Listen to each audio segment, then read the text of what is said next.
We're on, Yeah, all set. because I'm saying our page. Township of Parsippany-Troy Hills, regular Township Council meeting of July 15th, 2014. Mr. Paluso?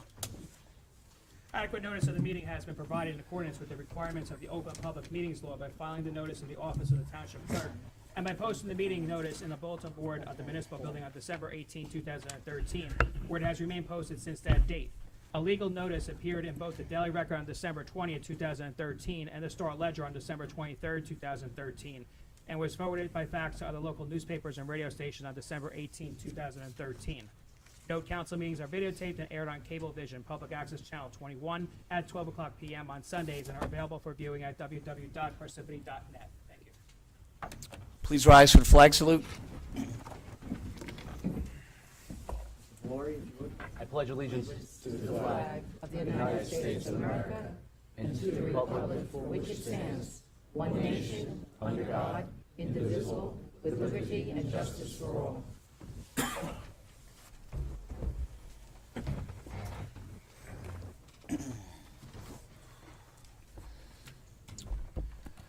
Roll call. Mr. DePiero, Here. Mr. Paluso, Present. Mr. Stanton, Here. Mr. Valori, Here. Council President Karifi. Here. Also present, Mayor Barbario, Ellen Sandman, Business Administrator, Paula Cosarelli, Assistant Business Administrator, John Inglesino, Esquire, Township Attorney, and Yancey Wazermis, Township Clerk. Upcoming meetings, August 12th, 2014, 7:30 p.m., agenda meeting.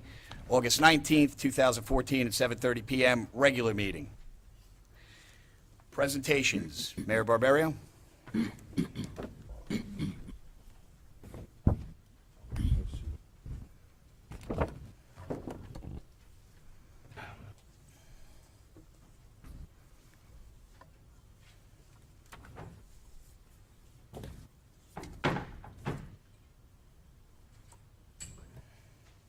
The mic's on.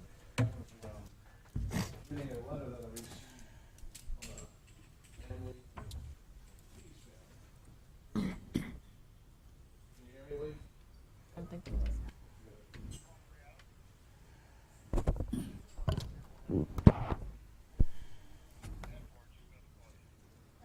There you go. good, yeah.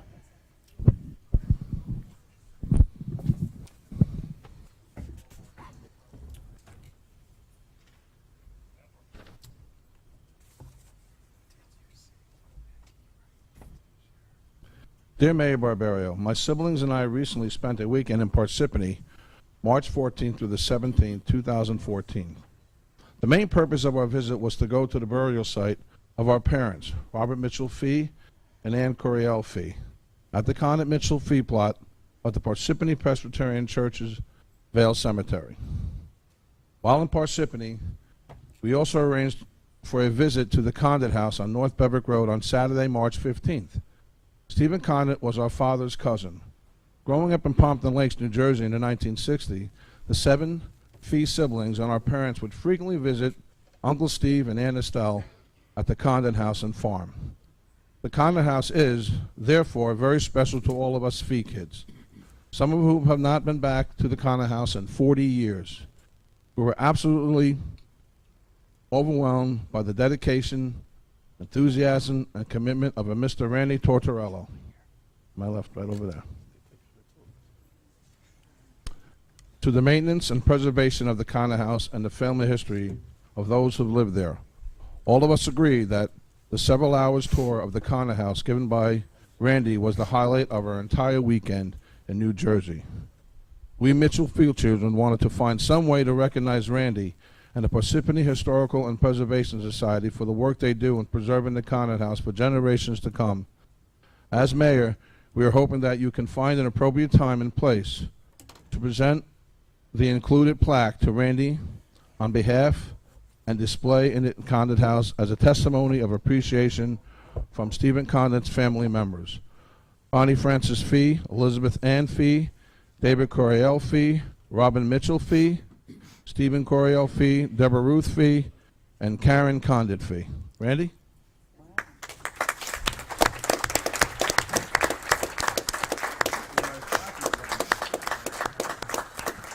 I'll just read it. Presented to Mr. Randy F. Tortorella and the Parsippany Historical and Preservation Society for the dedication, enthusiasm, and perseverance demonstrated in the restoration and maintenance of the Condit House. Presented by the Condit Mitchell Feed Children with appreciation and love on the occasion of the visit to the Condit House on March 15, 2014. Randy, that's for you.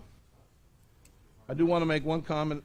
When I became the mayor in 2010, the first person, and I mean immediately in my office, was Randy Tortorella.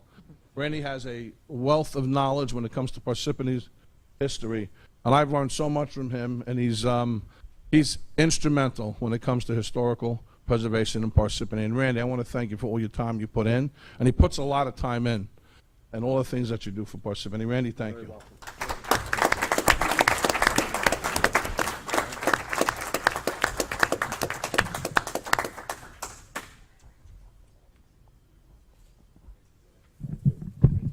Randy, I just wanted to say a couple of words. It's been a privilege to work with you throughout the years with historical preservation. I remember one time I was in the mayor's office in a different administration, and we had an astronaut that was going to outer space, and you were kind enough to get the arrowheads that we can bring a piece of Parsippany into outer space, and we're celebrating that person this week, which is our astronaut, Reisman. So, thank you. Keep the great work, and proud to have you part of Parsippany. Thank you. Very much. Thank you. Okay, our next presentation, I believe your notes say that it is to Mr. Dalsky, but it is actually from Mr. Dalsky to the council. Mr. Dalsky. All right, I'll try and make this very brief. As many of you know from articles in the newspaper lately, there is a pipeline company in Albany that wants to build a pipeline, an oil pipeline, through northern New Jersey, southern New York, out to Linden, and pump Bakken crude oil through northern New Jersey. This oil is extremely flammable. It is also highly corrosive. There have been a number of train derailments with devastating effects. In a town in Canada, 47 people died when a train carrying Bakken crude oil came off the tracks and exploded. This is not what we want going through our backyards in northern New Jersey. In addition, it also will go through sensitive wetland areas and water resource areas.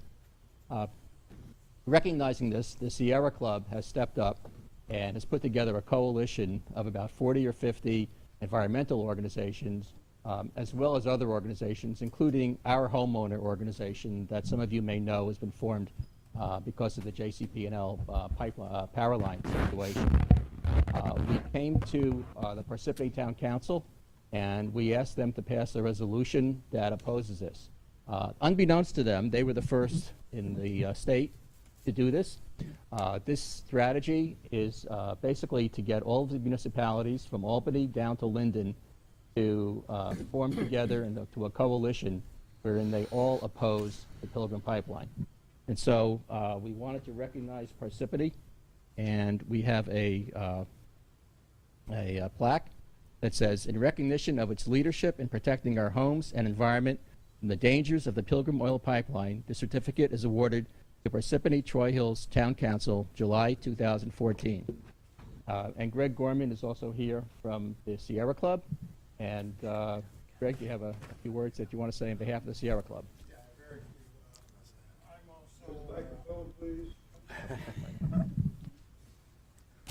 Yeah, Kate Millsap is the one that worked very hard to put together the coalition of the 50 or so organizations. She was, regrettably, she couldn't make it tonight, so she sent me. I'm the conservation chair for the New Jersey State chapter of the Sierra Club. I came down through the water through Hamburg to get here, so it was a very good ride, and it's a pleasure to be in front of these illustrious people here. From our perspective, it's very difficult to get somebody to step up and make the first step, and you have taken that bold step. So on behalf of Sierra Club, I thank you. Thank you. Thank you.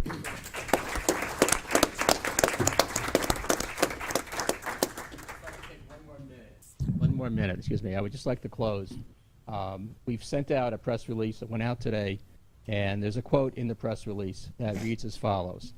While we all need energy for our homes, workplaces, and transportation, the days of callously destroying our environment and risking human welfare in order to produce and deliver this energy are coming to a close, hopefully. By standing up against this traditional form of energy transportation, Parsippany and many other municipalities which are expected to follow its lead are sending the grassroots message that we need to change how we manage energy. We need to tell the energy industry that the days of meekly acceding to their demands based on scare tactics of threatening energy shortages are over, and they need to develop more renewable and local sources of energy with correspondingly less risky production and delivery practices. So, thank you all very much. Thank you.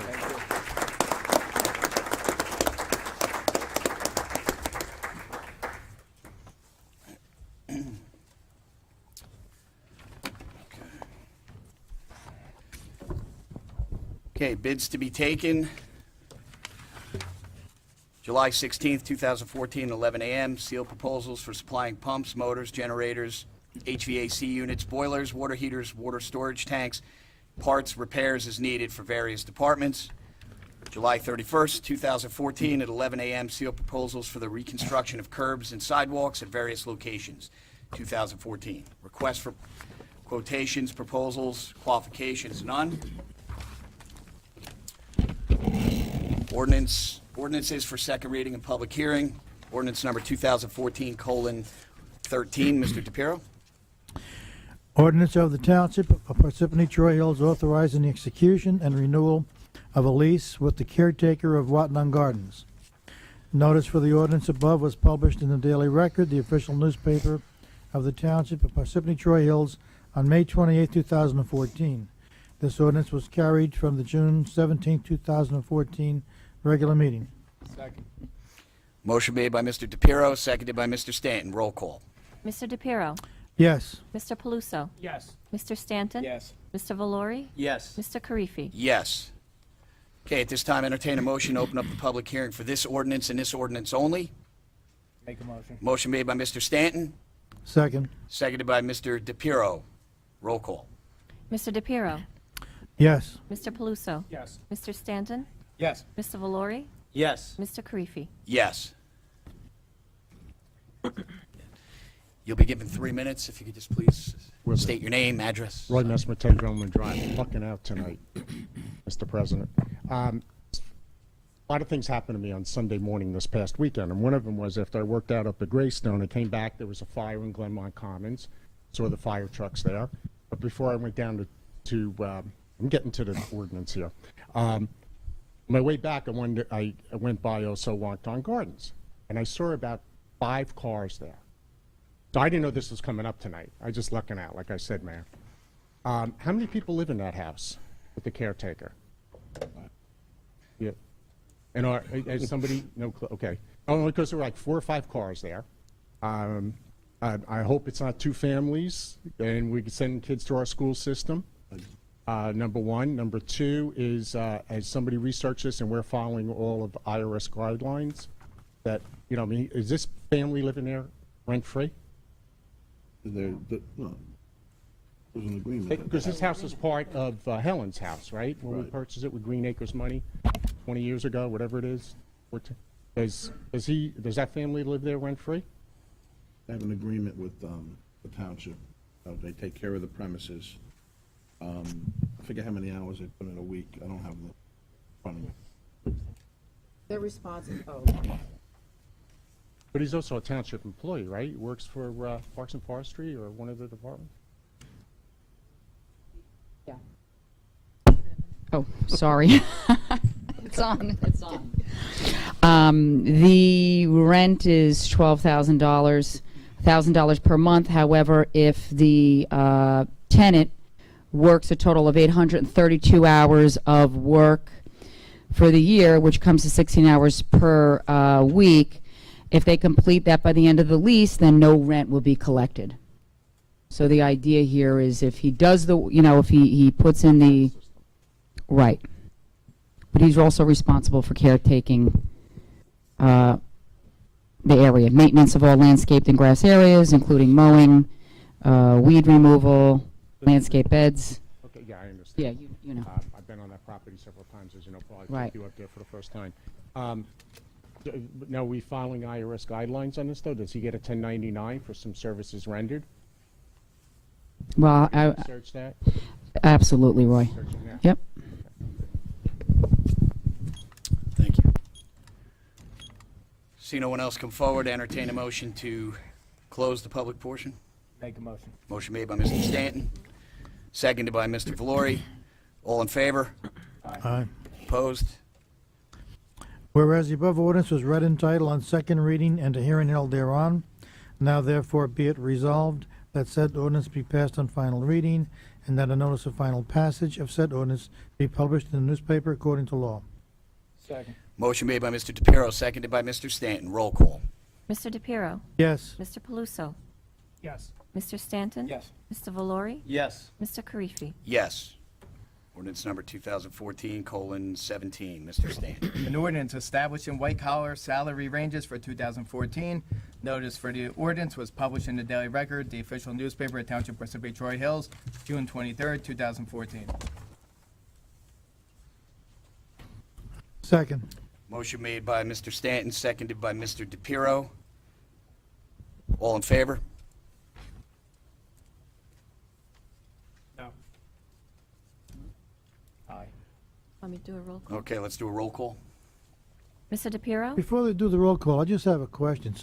Someone from the audience asked me, is this the ordinance that we're going back to December 31st retroactive and not January 1st?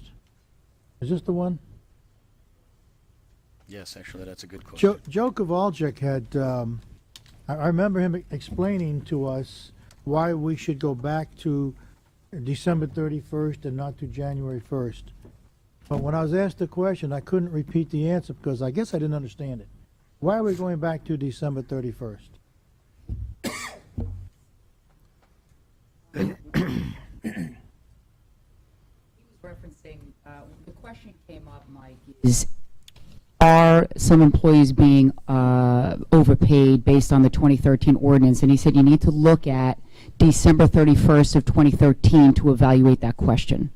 This ordinance that you're looking at is our 2014 salary ordinance. All right, so it's not the one that... No, he was just referencing how to evaluate Okay. salaries. So this takes effect This takes effect January. January 1. January 1. Yes. Okay, thank you. You're welcome.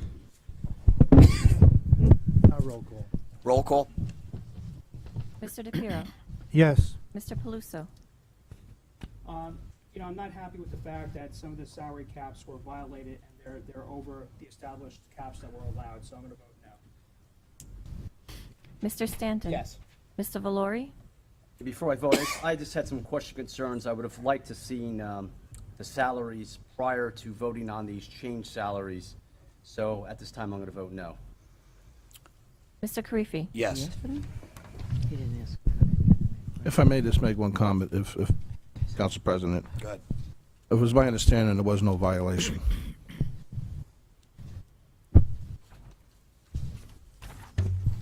Well, I think the big question was the date that Mr. DePiero referenced. Right.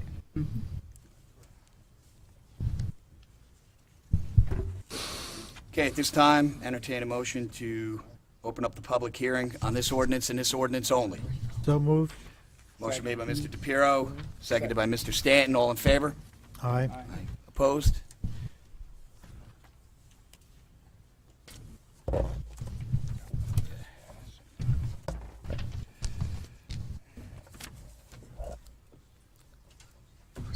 Packaging 182 Hawkins Avenue. It just down at the bottom, it does say that it's retroactive to December 31st, 2013. So, to me, that would mean it starts on December 31st.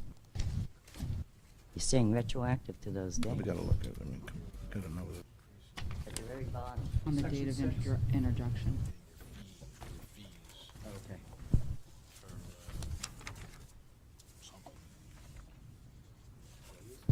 For all employees active on the date of introduction.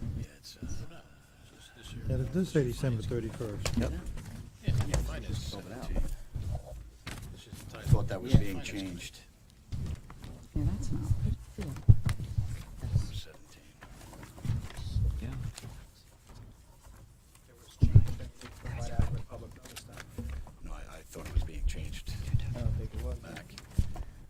changed.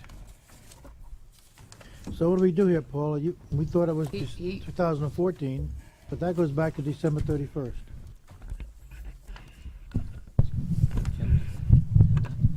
Yeah. Yeah, Mike, when Joe had done this documentation, he was referencing I was just answering the question with regard to the evaluation of the salaries. Essentially, you start your 2014 base using December 31st, 2013 you start your 2014 using the base of December 31st, 2013. I think that's the confusion here. The percentage is on the base, so when you go forward, you're using that as your number.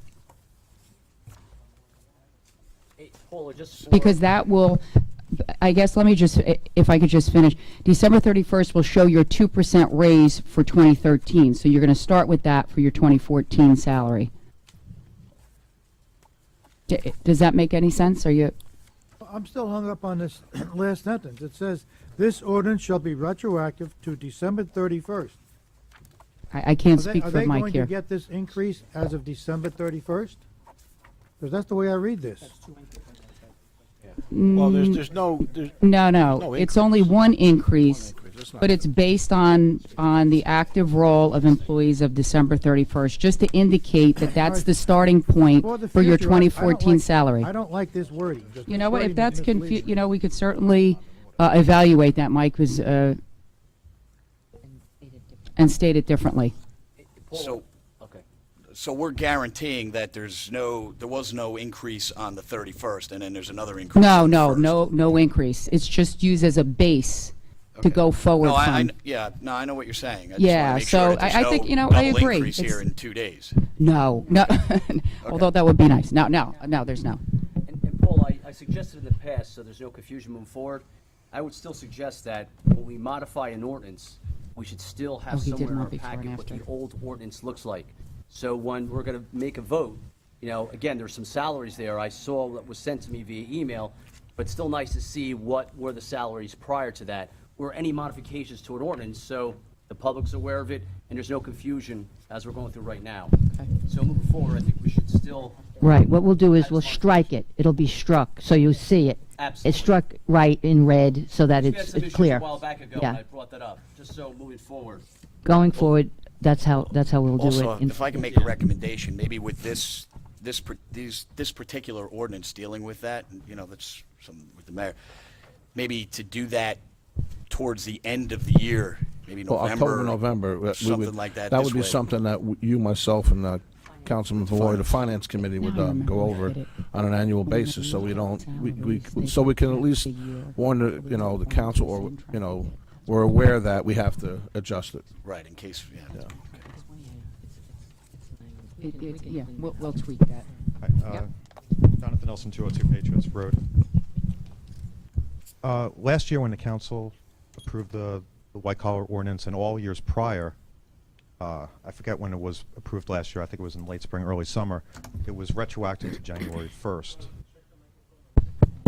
Can you hear me? Yeah.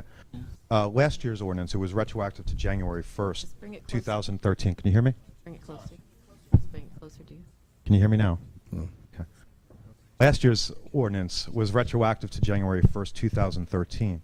At Joe's last meeting, and I apologize because I don't remember if he said it publicly or if he said it in passing in the hallway, but Joe said that he wanted to make it retroactive to December 31st, and even though he wasn't sure if there were employees who were overpaid, by making it retroactive to December 31st, that would take any ambiguity out of it. But in the that's what Joe said at his yes. the last meeting. But I just want to remind the council that never before in township history, you go back to every year's white collar ordinance, has it ever been retroactive to a prior year. Now we're only talking one day, but it makes all the difference in the world. So What's the difference? The well, one day. If employees were overpaid. well, wait a minute, Mr. Nelson. No. The mayor just asked me. No, but nobody was overpaid. You've That was the whole- mischaracterized what Mr. Kowalczyk said. He never said anybody was overpaid. He said he wasn't sure. No, he did not. No, exactly. Actually, he said he wasn't sure. That's what he said. But regardless, why would you make it retroactive to December 30th or December 31st when in all years prior, and we're talking as far back as you go, it's always January 1st of the current year? Why is this one different? And I think that's what Councilman DiPiero was asking. Yeah, and that's his field, it's not mine, so when someone who's an expert makes a recommendation, and I'm not an expert in that field, I usually trust their judgment. But why now? He said, well, he was just here for the short time, and he said it was the right thing to do, and he's the CFO, so I trusted his judgment, even though I wasn't fully, didn't really understand why we had to do that. Well, he's no longer here, so I guess I'll ask Mr. Sandman. Yeah, and what I was gonna say is, we're gonna clear up the language. I think he thought that was to take out ambiguity, but it seems like it made more ambiguity, and maybe the language should say something to the effect that the salary as of is going to be, the percentage is going to be based on the salary as of the last day that you're on. Because what you're trying to do here is you're trying to take, say, $10,000, and that's on December 31st, someone's making $10,000. So when January 1 comes of the next year, they're saying the percentage is on that last number. But perhaps we shouldn't say a date like December 31st. Well, if I may, what Joe was saying is that there was a discussion as to whether or not the guidelines were adhered to or whether they weren't adhered to. And Joe's judgment was that they were adhered to, but if you make it as of December 31st, there was absolutely no issue as to whether or not they were adhered to or not. And in order to create consistency between what the township actually did and the ordinance, that it was his recommendation that it be effective as of December 31st. Legally, I agree with him. I recommend that you pass the ordinance as it is presented so that there is no ambiguity. In any case, it's a mischaracterization to say that people were overpaid. People were not overpaid. And as was stated several times at previous meetings, under no circumstances would the township, be collecting money back from employees. Okay. So this ordinance is really just about best practices and creating consistency between what was done and what the ordinance provides. Okay, this is my last question, and it's not about the salaries. When the council approved the 2013 white-collar salary ordinance, this late spring, early summer of 2013, Joe was the CFO then. So how did the best practices change when the council had last passed it, which was retroactive to January 1st, to this year, when we're making it retroactive to December 31st of the prior year? I mean, how did things change with Joe? Did best practices change in those 6 months' time? I think this comment period is pertaining to this ordinance and this ordinance Well, only. I am It's talking not about it. appropriate to be discussing any topics other than this ordinance during this Okay, public comment period. I think the council understands my position. Thank you.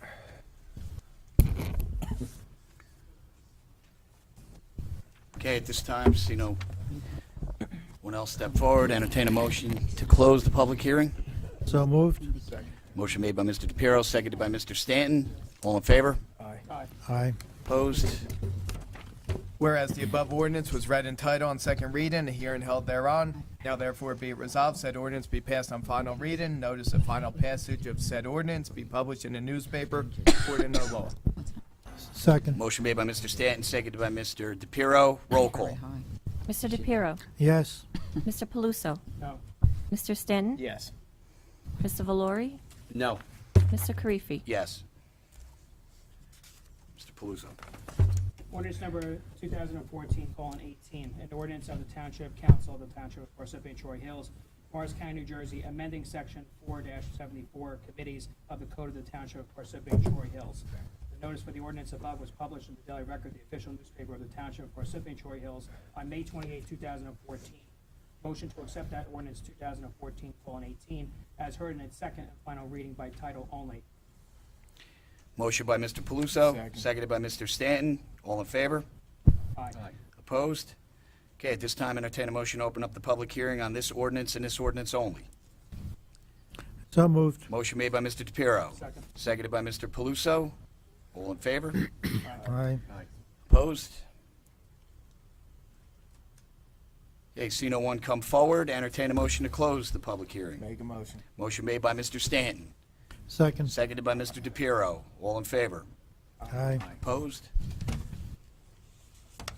Whereas the above ordinance was read in title on second reading and a hearing held thereon, now therefore be it resolved that the said ordinance be passed on final reading and that a notice of final passage of said ordinance be published in the newspaper according to law.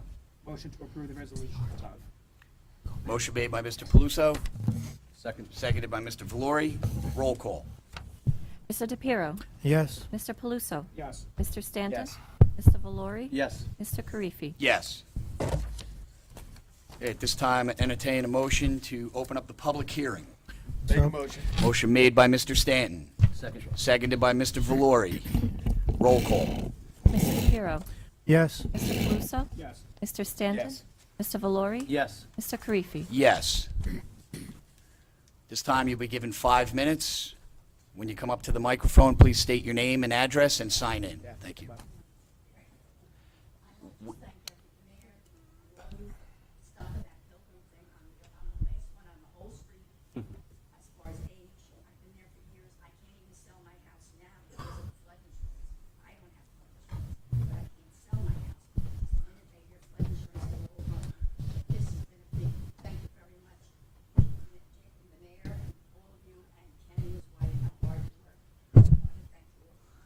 Thank you. You're welcome. Thank you. Thank you.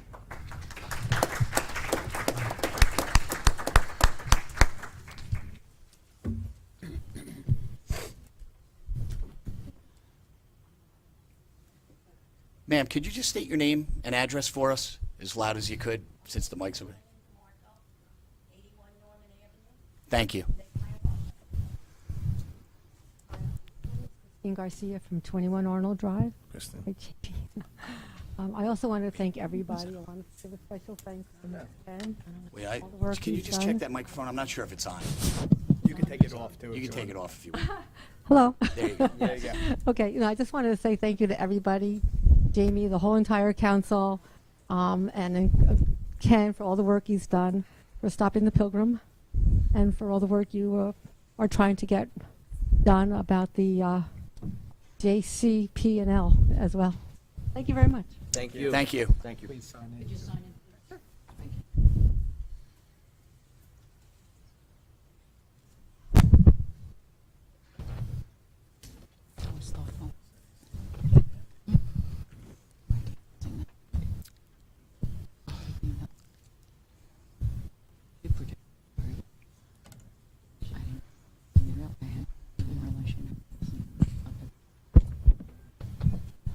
Dave Kaplan, 263 Intervale.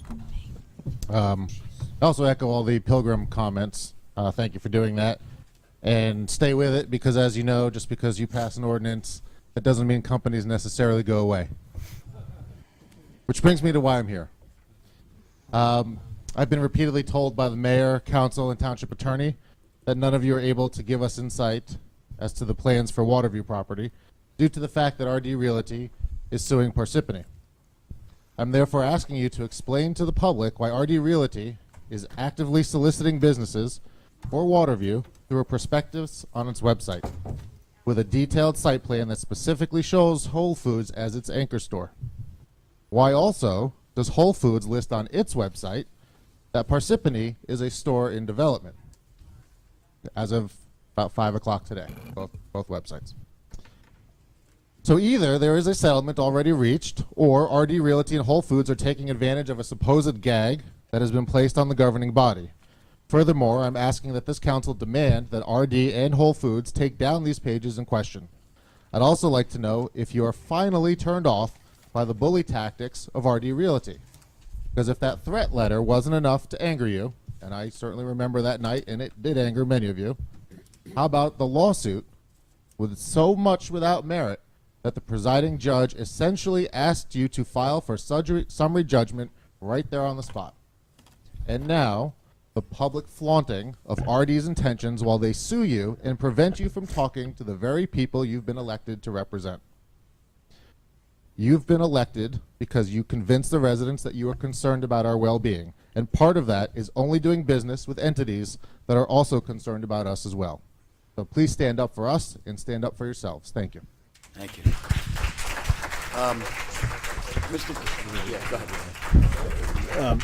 Thank you, Mr. Kaplan. If I might, first of all, the process is the process, and my strong advice to the council is not to speak about this matter publicly, because it is a matter of ongoing current litigation.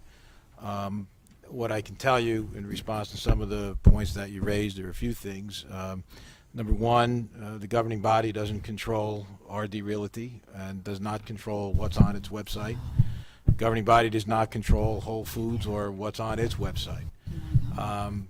As I think you know, and as has been disclosed to the public, that there are settlement discussions that are taking place as the litigation continues.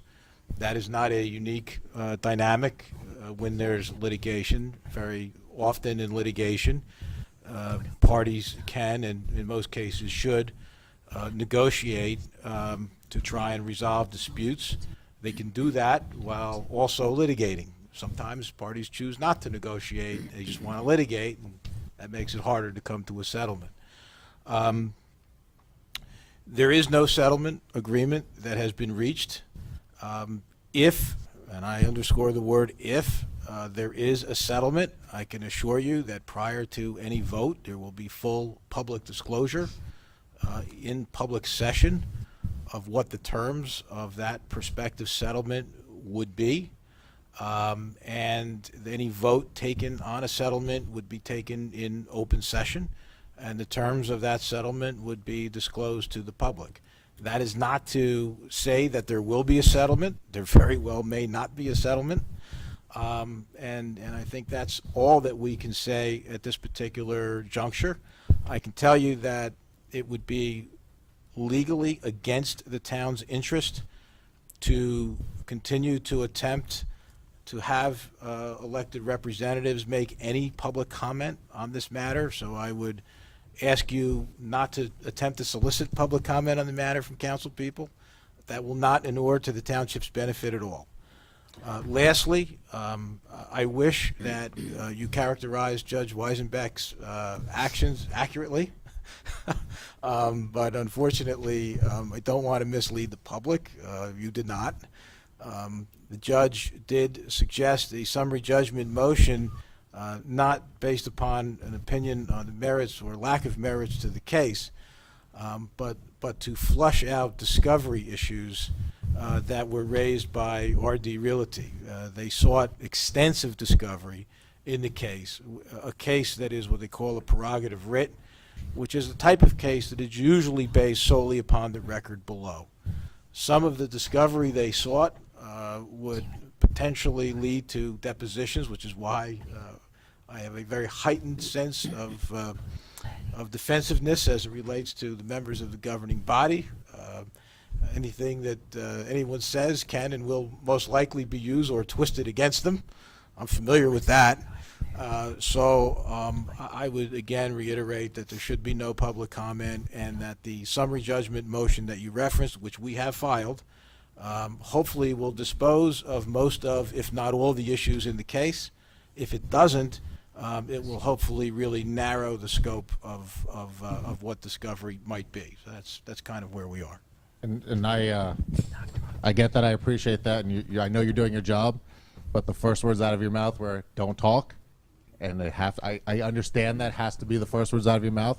But that's my point: is they can do what they want. They're taking advantage of you guys, and I know you don't control their website. You don't control them. They're private, but they're taking advantage of you guys. We're and it's strategic, and you have no choice but to fall for it. The reality is, and you know, what I can tell you is they have business interests, I'm sure, in trying to attract tenants to the site. But obviously, you know, they're a private entity. And we're a public entity. And so we're different types of entities. We have different interests, and we have different rules that we live by. And our job is to make sure that we live by the rules that apply to us and look out for the township's interests, and that's what we're trying to do. But appreciate your comments. And I understand that, and my questions for you guys to reflect on, not necessarily answer. Okay. Thank you, Mr. Kaplan. Thank you. Let's see, is this still on? Yep. Yep. My name is Charles Klotskin, 65 Norman Avenue. I'm one of the victims of the 2010 flood. And I noticed with all this rainfall, the river's filling up very rapidly. When can we expect this dredging process or clear up process to start? Because I noticed the resolution on the sheet there, that they're going to dredge the Rockaway River. It says the lower end of the Rockaway River, and where do they dredge from to where? Not clear, huh? No. I'll get that answer. That's not for me. Yeah, I know. I'll get you the answer on that. I will speak to our DPW director, who will be with the program, and I'll be speaking to Montville, because we're going to be doing a shared service type of an agreement on the dredging of the Rockaway River. Thank you. You're welcome, sir. Now, one other thing, my neighbor brought this up to me. He says he can't go into his backyard at night because the mosquitoes are terrible. And I didn't even think about it. The field that Public Service Electric and Gas owns, the field back there, they haven't cut those reeds or bamboo or whatever those things are in months. Now, this is unusual for them. They usually do it every few months. He said that the field is filling up with water, getting huge swarms of mosquitoes. Now, I don't know whether you should approach them, I should approach them, although the township years back used to spray that. Yeah, I'll approach them. What we'll do is I'll speak to PSC&G and also the Morris County Mosquito Commission as well. Yes. Thank you. You're welcome. Thank you.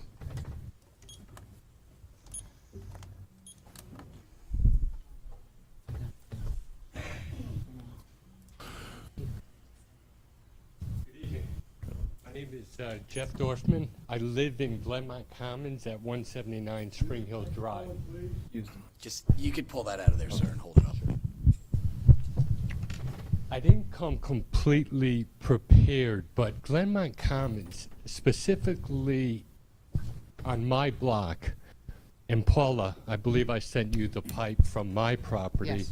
And there's probably about 12, 15, maybe 20 other homeowners who've experienced water main breaks and major waistline problems. What was interesting about mine, and early in my life, I was a plumber. So when we dug up my property, the waistline was completely disconnected. I actually got pictures, but I didn't bring them with me. The main water line, I know you did testing, or the contractor did testing. I believe it came back, no leaks were found with the pipe I gave you. If you look at the pictures that I took, there's multiple pinhole sprays of water coming out of it. So I find it hard to believe that whoever the contractor was that did the evaluation couldn't find any leaks with the pipe. So it's problematic. Now, it's just interesting that over the course of months, mine occurred in February of last year. There were a number of homeowners between, I want to say April and I'll even say the end of last year, that all of a sudden one property after another, all 5 of the families in my building alone, we all had to replace the main water line. So I'm curious, where are we in the process to help out the Glenmont Commons? I mean, when I looked at the water pipe, when I looked at the waste pipe, there was no gravel under these pipes. We all know the ground moves, and as a result, you're going to have sinking land. And there's no doubt that, that's what caused the issue. To me, it wasn't the pipe itself that was problematic. It was whoever did the labor on putting these water mains and waste lines together it just wasn't done properly. No sand, no gravel. I mean, I even got pictures on my cell phone that I could show you. So I'm curious, where are we to help out the Glenmont Commons group of people who've been raising these issues? Jeff, right now, as I had mentioned previous, we did hire an engineer to do an evaluation of the water delivery system, as well as the installation that was taking place and any other factors that could contribute to what residents are experiencing in the Glenmont area. As a matter of fact, Jeff, we just met last week, the mayor, myself, Ellen, Mike DePiro, our engineer, the condo association president, our water superintendent. The draft report is complete. Jeff, one of the things that the township is doing is we're also working, as you know, with Dow Chemical. But our issue is, and I looked at a number of the properties myself. Right. And pictures were taken. I would assume, I don't know what the process is, but when communities are built like this, someone must go and inspect the main lines coming into the home to ensure that they're set up properly. So there's got to be some accountability along those lines. In terms of the materials that were used, to say that the materials were defunct, that means there's over 300, I don't know how many units, but a couple hundred units easily inside Glenmont Commons. I would venture to say probably we're going to start seeing more coming up in the summer that are going to have to be replaced. I was on the lower end of the community. That's what I was going to ask you. Yeah, Okay. I'm on the lower end. Not knowing how they built that community, I was there seven years ago is when I bought it. The people that lived there prior to me, I think it was only 2 years. I think the community is only 10 years old. Yeah. This is extremely uncommon to have water main breaks, waste lines becoming disconnected underground. That's what's occurring. It's not, I just want to make it clear. It's not the material. To wait for Dow Chemical to evaluate the product, that's not the issue. The issue is whoever did the work did not do it properly. And that's my contention, and that's the other homeowners who, I'm not speaking for them, they need to come here and show up themselves, but that's what we're seeing. Well, Paul, last week when I questioned this issue, Right. Didn't you say the report is back, but now it's being reviewed? Yeah, and By Jeff, legal? yep. Okay. Jeff, it's important to understand that this is a thorough investigation that's taken place. Dow Chemical working with is only one piece of this. This is a very thorough endeavor that the township has undertaken. These are private water lines. I just want to make note that these are not water mains that are breaking. These are private water lines on private property. When I say the water main, I'm talking about the main water line that's coming into our property. Yeah, yes, that's a private. Okay. It may be whatever No, how you characterize it. I mean, that's fine. I understand that, but it had multiple pinhole sprays. I got pictures of it. To say that Dow Chemical or whoever the company was that did the evaluation and it came back that no water leaks were found, it doesn't make sense. Paul, if I might, because I think the point that Ms. Cosarelli made, the last point, is a very important one. That what appears to be the case at this point in time is that these are private lines and they're on private property. And I would encourage you to engage your association in these discussions as well. The township is expending funds to do some investigatory work because there are public health issues raised by what has occurred and what is likely to occur. But I do not want you to think that this is a township issue, and I do think that there is a legitimate issue here that at some point will need to be considered as to what role the township has, what ability, what legal authority the township has, to intervene in what appears to be at this juncture an issue concerning private lines on a private property owner. I don't think we want to go any further than that at this time. Just one but last I hope question. that some of that information is helpful to you. Yeah. Is there any accountability on the township to inspect these communities when they're built to ensure they follow certain guidelines? The construction code official, while an employee of the township, answers to the State Department of Community Affairs by state statute. And there are public policy reasons for that. And so, there is, and I would also add that there is no evidence, at least thus far that I have seen, that's not to say it doesn't exist, there's no evidence that we have seen thus far to suggest that there was any violation of any construction code or any construction that occurred contrary to code. That's not to say that evidence, it doesn't say that that hasn't existed, and if it does, we'll cross that bridge when we come to it, but thus far, there's been no indication that that's the case. Okay. And I would say that construction defects occur in condominium communities all the time. The fact that I'm not worried about other communities. I'm more interested in our community and what we'll do. But sir, there's the construction defects in condominium communities are commonplace in New Jersey and throughout the nation. And what typically happens by way of process is that you have a process called transition, whereby developer trustees get replaced by homeowner trustees as more people move in, which triggers a process called transition.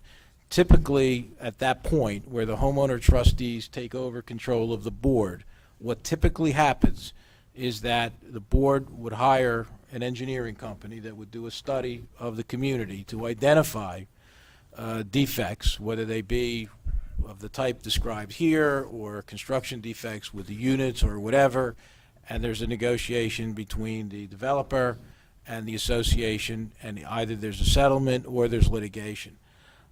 Again, to the extent that these are private property issues, the township may be limited as to what it can do to help alleviate the situation. I say that without a full understanding of all of the facts, but I say that to sort of give you an outline of some parameter concepts that I think are relevant here that need to be considered. Just one last question. Has any other homeowners from Glenmont Commons approached the council with this issue? I've been approached many times with it. In fact, I've received some emails. Yeah, in fact, So it's one of the initiatives I've taken was to have the engineering firm do a comprehensive study of the Glenmont Commons. And when I get to read that report and that is finalized, I'm going to sit down with the township attorney to see what options are available. We are truly trying to help out the residents, and possibly have where I would direct the township attorney to meet possibly with the developer, because I think that's where Yeah, I mean, any support that Right. the township can offer, but maybe Sir, what I'm I gonna need to do have with to the... cut you off. You're out of time right now. But if you have any other sorry. questions or any concerns, please speak with Mrs. Cazarelli. Yeah. And she can get them addressed. Thank you, sir. Thank you very much. Thank you, Jeff. I just have a question for our township attorney. On Glenmont Commons, was there a contracting bond placed on the construction? I'm sure. Well. First of all, the only bonds that would be placed on construction would be for the construction of public improvements. We do not have statutory authority to require bonding for private improvements. So bonding to ensure that public roads are completed, that the top coats are put on the pavement, things of that nature, to ensure that that work gets done. There's bonding. It's only in the redevelopment concept and used very infrequently in that instance because it's so cost prohibitive. Is there any possibility of bonding for private improvement? And so this concept of what is public and what is private becomes very, very significant. But they do bond when they put in the water pipes into each home. They have a bond for road construction. For road construction, they do on the public improvements, but again, you get into details that are important, but the concept is that you bond for public improvements, not for the private improvements. Thank you.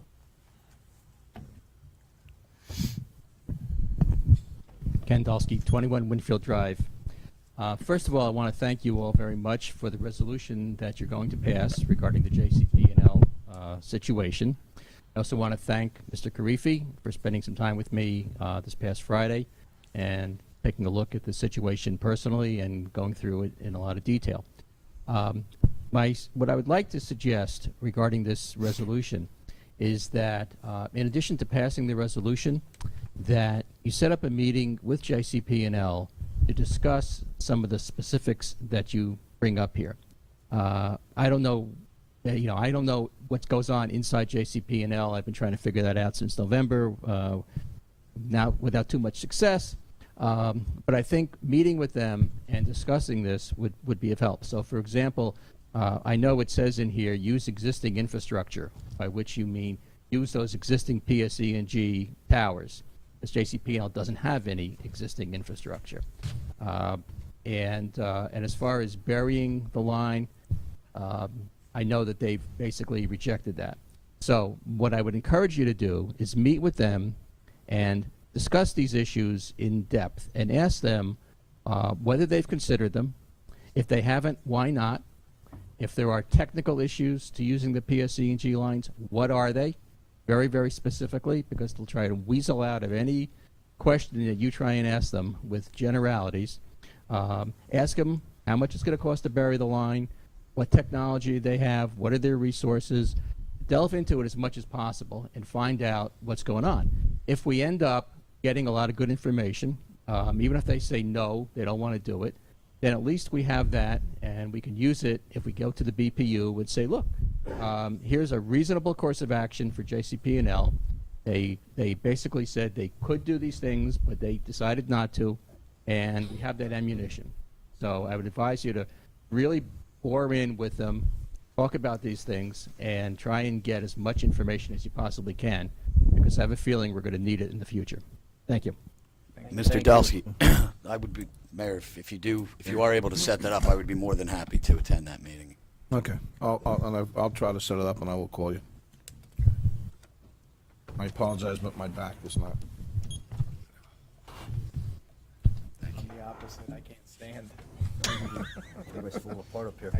I would, real quick, I would just like to state that I probably spent about 2.5, 3 hours with Mr. Dalsky on Friday, and we toured the entire area that could be affected by these additional power lines, and I must say that it would be a tragedy to the residents of our town if this project is completed, because there would be a lot of our residents' properties would be greatly affected. So I think that we should definitely keep the fight up against this project like we have in this resolution and do everything we can for the residents.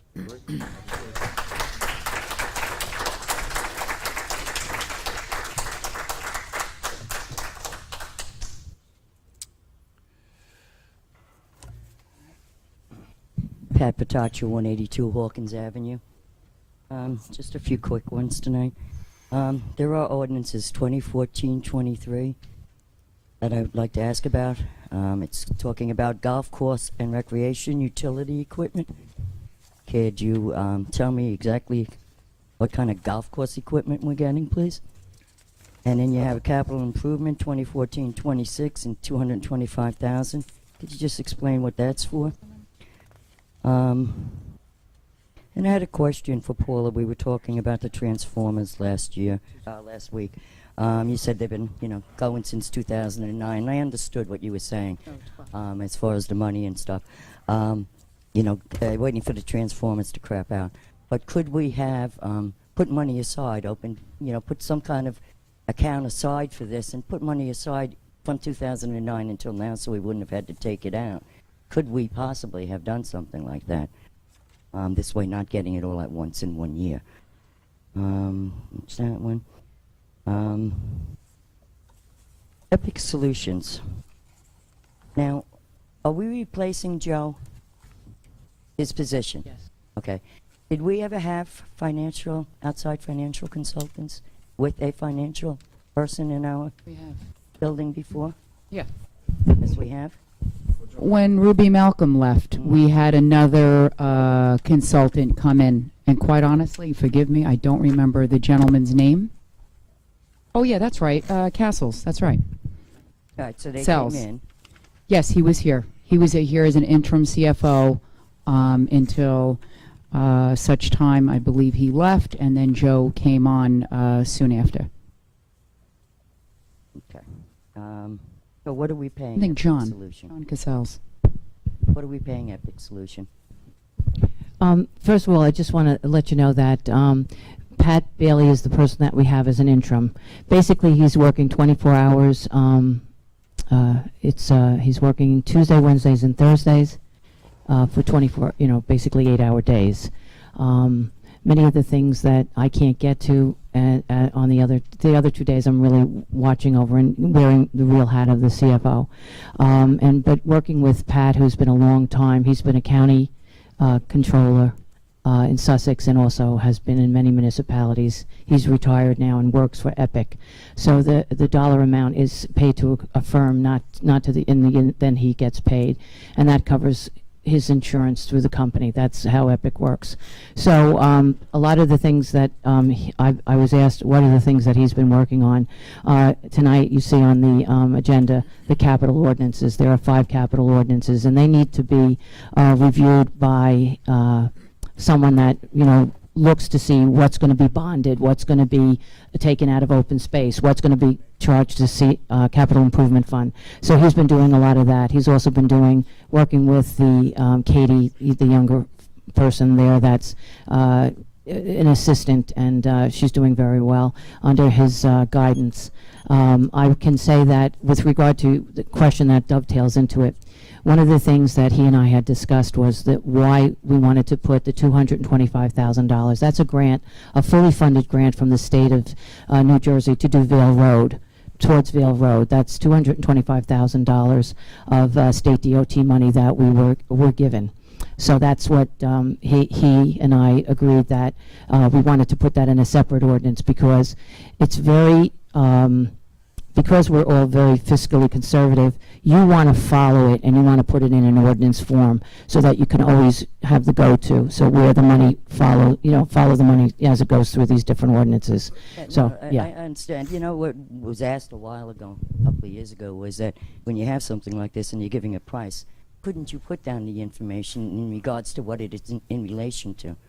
So we don't have to come up and ask the question. Yeah, and again, I know that we modified, and we did, I know that we did modify the agreement, and we did put in the days of the week, and I think it's capped at, I know, I capped it myself at 27 hours, because for the most part, I'm only going to be needing his assistance for the 24, the 3 days a week.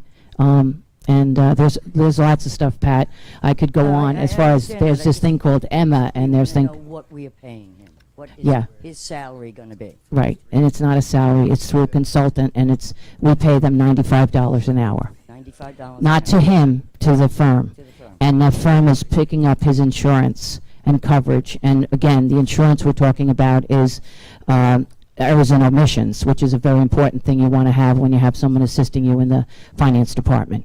Okay? Yeah, no, I understand that, and you know what? You make a valid point. We need to have more details in an agreement so that you don't have to come up and ask the questions that we certainly can answer, but it'd be a lot easier for all of us because you have other questions, I know, with regard to the golf. Mm-hmm. I find it hard knowing that we keep going with people that have been associated with us or have worked for us, or I'd like to give people a chance to come in and bid for these kind of things, and to come in and Now, there might be somebody out there in our town that wants to do this financial consulting and that kind of stuff. You know, it shouldn't be, if somebody worked there, somebody else should be a half owner of the company. Right. I hear what you're saying, Pat, and I just want to let you know, as a person who is a certified municipal finance officer, I do go to the finance officers' meetings, and I personally reached out to 2 retired finance people that were not affiliated with this, and they were already working for other towns. So I really did try to, see if I could bring in the fellow that just retired from Randolph and the person that retired from Morris Plains. They were not available, but we're very lucky to have Pat. And I will assure you that we are working diligently to have our own CFO, because I'm running down the When hallway. we have our own CFO, we get rid of these guys? Absolutely. Okay. Waterview, I think very basically Dave was just reminding everybody of what you all fought for and how hard we fought for it. But I do have a question in regards to we don't have control over RD Realty. Does our attorney have the right to go to the judge and say, hey, listen, we're in the middle of litigation. Why is RD Realty putting stuff out on their website confusing our town? Can that be done? They shouldn't be allowed to do it. If we can't do it, they shouldn't be allowed to do it. But I think that request would have to come from you. That would not be an appropriate request to Why be not? made of the court. Why not? Why is it improper? It's totally inappropriate. I don't see how. But that's okay. We can't. Ms. Ms. Patachia, I mean, look, we're not going to seek injunctive relief to preclude RD Realty from putting what they want on their website. It would be a colossal waste of taxpayer money for a result that we could not achieve. You were in the middle of litigation with them. Listen, I wouldn't waste the taxpayers' Mr. money Inglesino, making what such I a am motion. saying is, as our attorney, when you are representing us, couldn't you request to the judge, when you're seeing him, that you have your townspeople upset coming to you, No, and you would like to request that they ask RD Realty not to do that? The answer is no. Fine, thank you. God, to get an answer from him. Now, this hasn't been talked about in a while, and I'll talk about it tonight. I want to know what happened with all the ethics complaints that were being thrown around here in January. Everybody was filing ethics complaints about everybody else. Were they filed? As far as I know, we haven't heard anything. But you filed. Everybody filed what they said they were filing. I only know of a few that I could say yes. Okay. That's all the question I want. Thank you. One last thing I'd like to say, and I really don't want to go any further with it, is that in reading the papers, I see a lot of stuff. And if anybody read the papers, you've seen what has been printed recently regarding Captain James Carifi, things that happened in the past, his allegations now. What I would like to ask is that if this does come to fruition, that this has been a travesty placed against Mr. Carifi, that this has been just a waste of our taxpayer money, I am respectfully requesting that at that time, if it is found to be that way, that Mayor Barbario steps down and resigns, along with Mr. Inglesino. That would be my request. Because if this is all true, it's an embarrassment. And I really don't want to go any further than this. This is all I want to say about it. Thank you.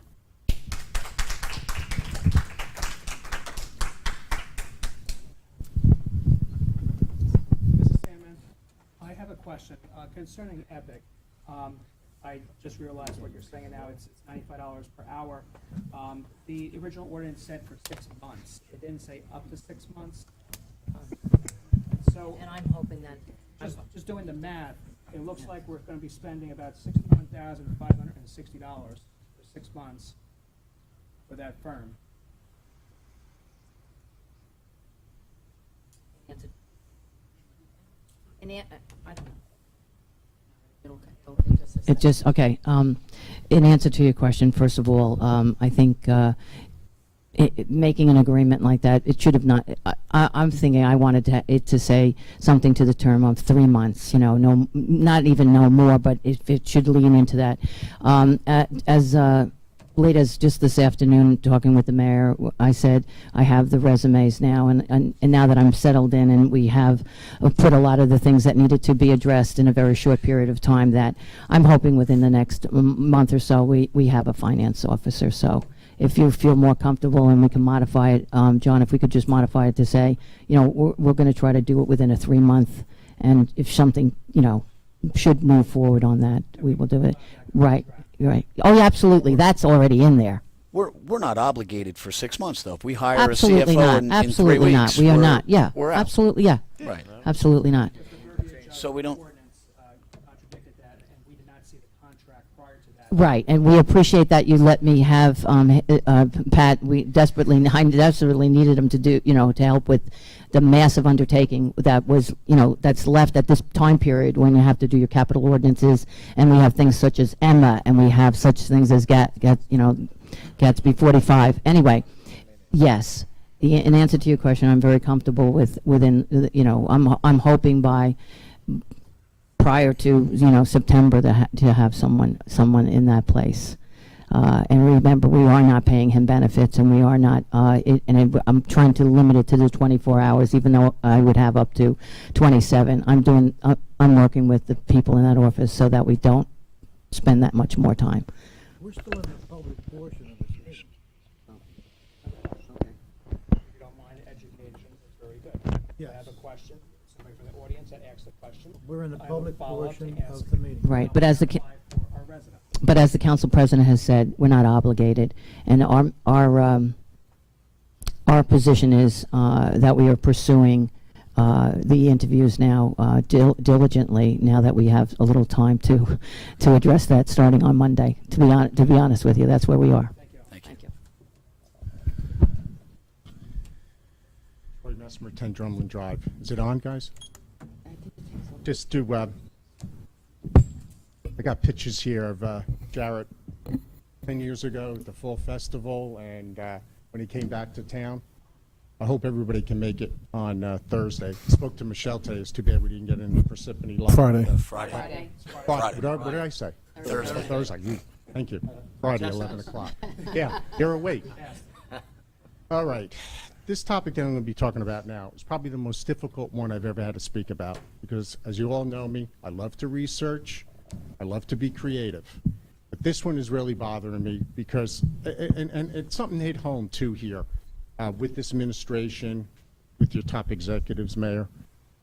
Monday I found out Liz was let go.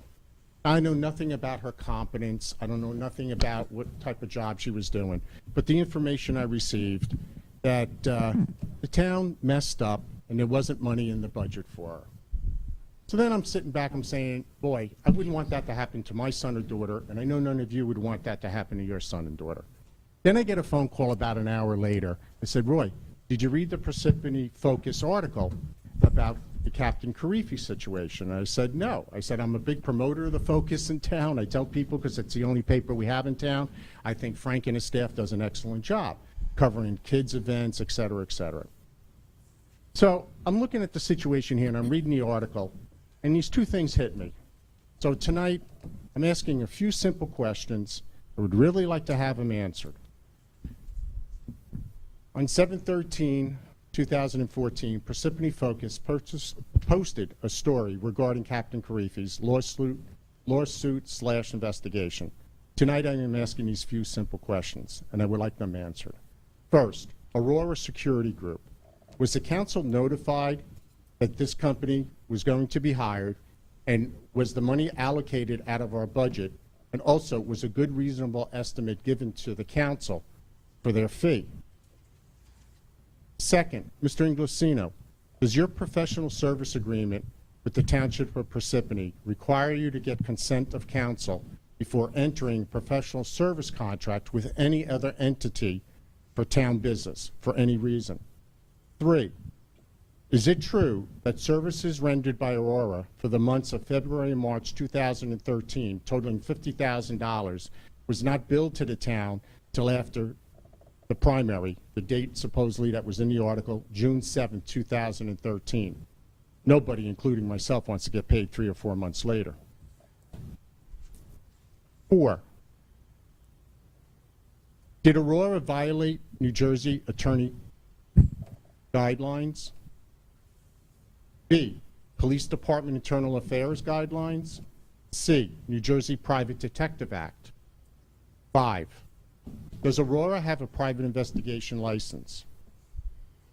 This really does bother me, guys, because, I mean, the numbers are astronomical.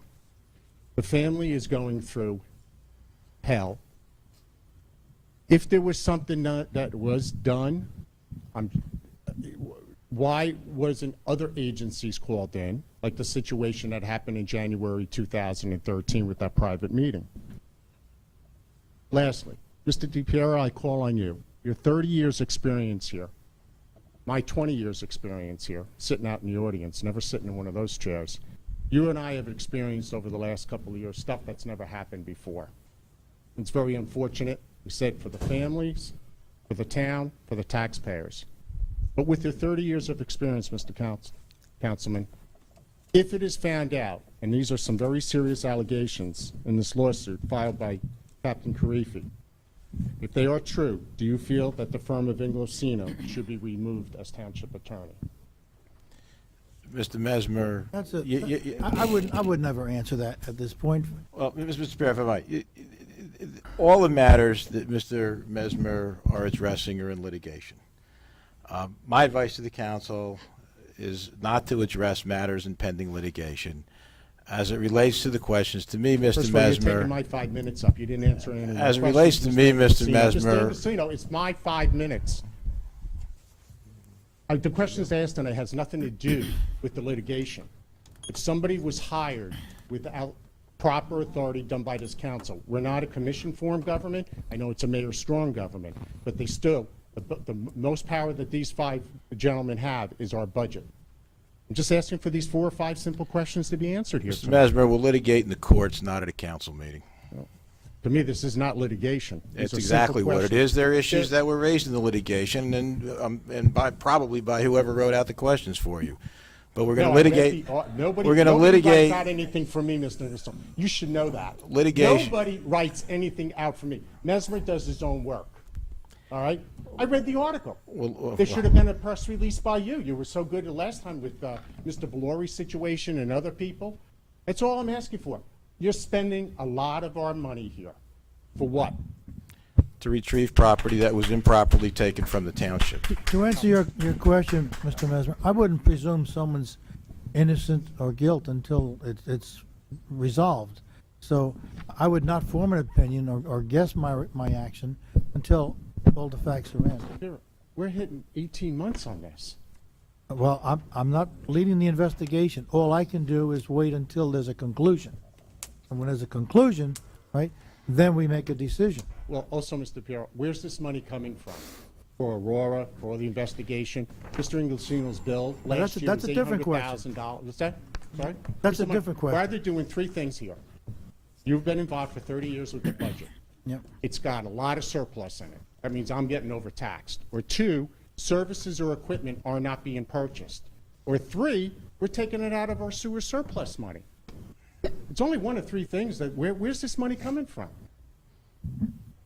Well, that we can ask the budgeteers. Well, you get the budget and you have it in your hands a lot longer than I do. So I'm not going to have any of these questions answered then. Thanks for nothing.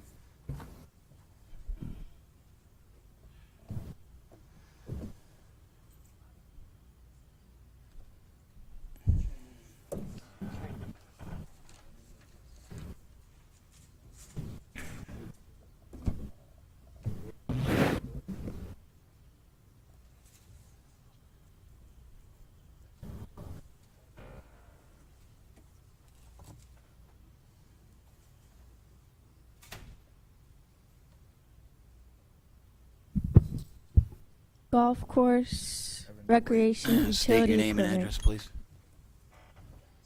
have to say your name and address. Jacqueline Griffey, 38 Emerson Road. Golf course recreation utility equipment. What equipment is being purchased for golf course? Is this for No Country Club? Yes, as a matter of fact, there is a greens mower being purchased and a greens aerator is being purchased.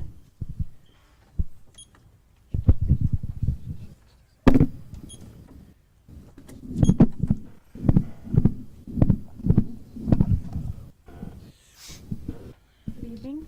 Dolly Patel, 28 Cherokee, Lake Hiawatha, New Jersey, 07034.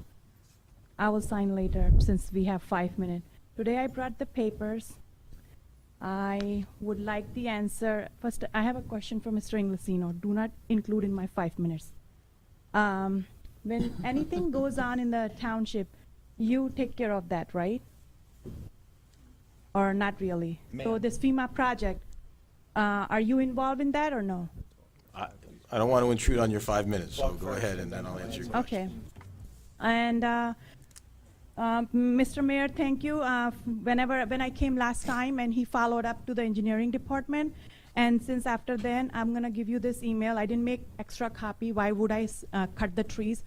So you can see that only the few emails I have it is 1 year is over and contractor didn't finish his job. So my question to you is what penalty we are paying, what penalty we are charging him, and what I'm getting.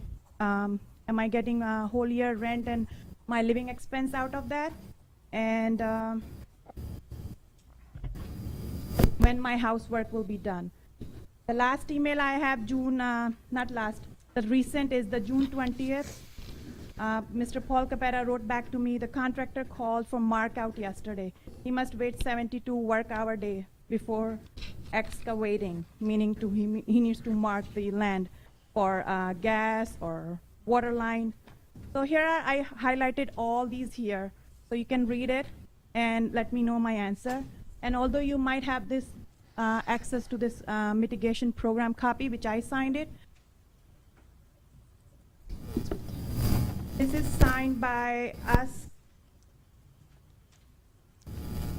June 7th, June 27th, and authorized rep is Jasmine Lim, signed on July 12, 2013. So July 12, 2014 is here, and my housework is not done, and I followed whatever you guys told us, or FEMA, that you have to pay 25% property owner, so which I am paying. So should I be liable for this money, or should I not, because I follow every step and work is still not done? Thank you. I guess, who's the contractor? Cruise control. You can see the very last email from Mr. Paul, and he's copying Mr. Lisa. First of all, nobody pick up the phone, no answer coming back from them. It's just, hello, Paul. I say it's been 10 days, I haven't received any updates from you. And Cruz said he will show up on my property, he didn't show up.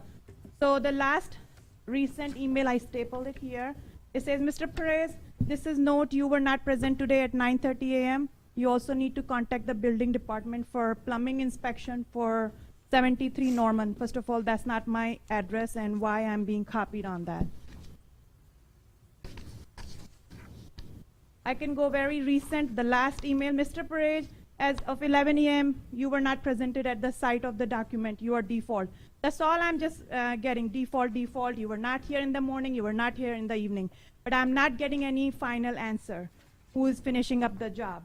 And there is a list of it's called on engineering language, punch list. I stapled that also. And the article Mr. Capetta sent me, how town penalized. So since you're attorney, you can look at it. And here's the punch list, the incomplete work, which is kind of nothing touched beside the house is up, and which is not done even correctly. When my contractor fixed it, it's like floor is like going this way. I paid extra out of my pocket to my contractor to make it in a level. And water bill, she's taking care of it. Okay. Just give to the clerk down at the end. Thank you. Yeah, make copies and get it over to Justin. I guess our involvement, we don't administer the FEMA program at all. When there have been disputes with contractors who were bid out through the township where FEMA money is used, we have played a role in trying to rectify those disputes. I don't know if that's the case here. If it is, then we would be involved in that respect. We have to review the papers that you've submitted to determine that. We'll confer with administration, and you have a name and a telephone number. So Yeah, that, my contract is there, which I signed with the no, your name and telephone number, everything is that is on there. here so we can contact you, or somebody can contact you from the township? Okay, then let us. And also, I made the printout from the township website. There were total 11 homes were elevated. The homeowner chose to. Out of all 11 homes, only my home is left. And out of my home, the contractor who got my contractor, he finished the rest of the 2 houses. Reason why? Because they gave him inside contract also. I didn't give, so that's why he didn't finish my work. Am I not paying him a money? So yeah, and others, you can see it. The rest, other 2 contractors got the job. They finished, they're gone. They All right, move well, up. leave us the paperwork. I don't know anything about your particular case, but we'll review what you've provided to us and let you know.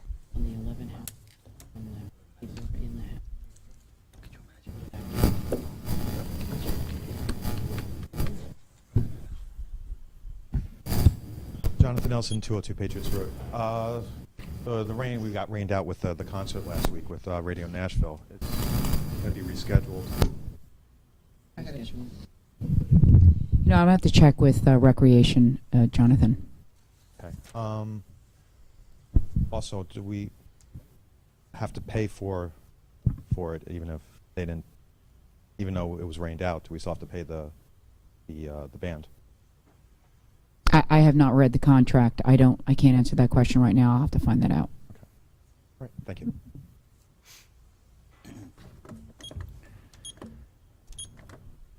Okay, see no one else come forward. Entertain a motion to close the public hearing. Make a motion. Second. Motion made by Mr. Stanton, seconded by Mr. Valori. Roll call. Mr. DePiero?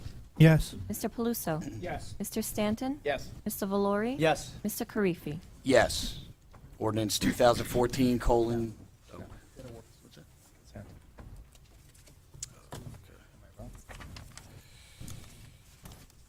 Oh, yeah. Oh, you don't want to jump ahead. Yes, okay. Oh, no, hold on. Okay. Mr. Lucia, you wanted to? Oh, yes. Thank you, Mr. Council President. There is one item on the consent agenda, which is Resolution 2014-115. That is a resolution of the Township Council authorizing execution of a settlement agreement with Lakeview Gardens, Redstone Gardens, Knoll Gardens, Ridgeview Commons, Westgate Gardens, and Rutgers Village. I did want to report on those items for the benefit of the public here and others who may be viewing in, so that so people know what this is about. As many of you who have lived in Parsippany for many years knows, that trash collection has been at times a very controversial issue in town. It's been one for decades.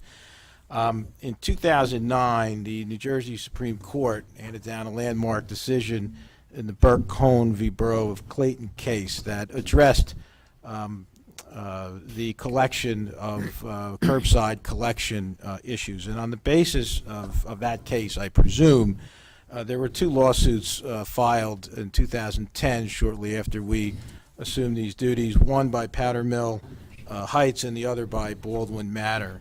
And they filed lawsuits seeking reimbursement for costs that they incurred in paying for their own trash removal. The township's policy has been for many, many years to provide the same service for multifamily apartment complexes in town as it does for single-family homes, which is the can pickup.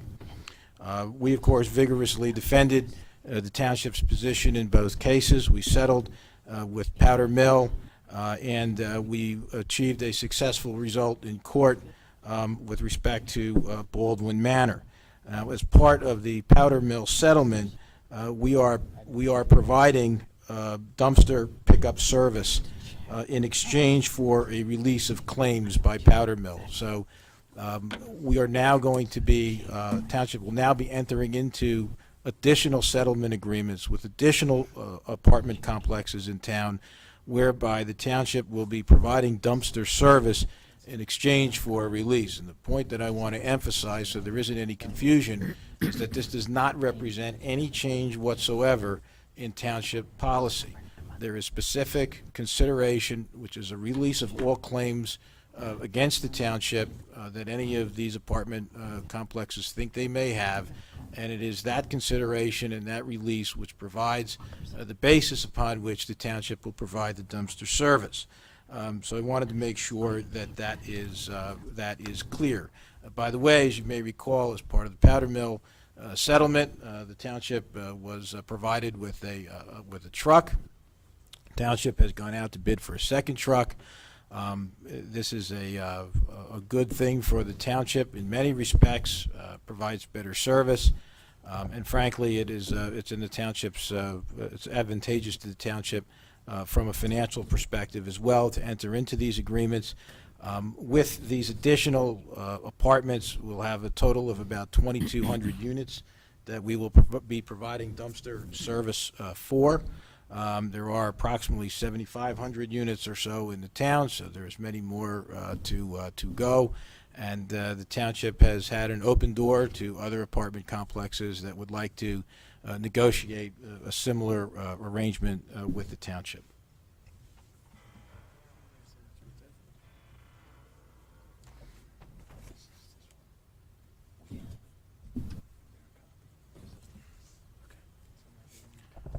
By the way, the lawsuit in which we won, the exposure to taxpayers in Parsippany was in excess of $3 million, so that was a good one to win.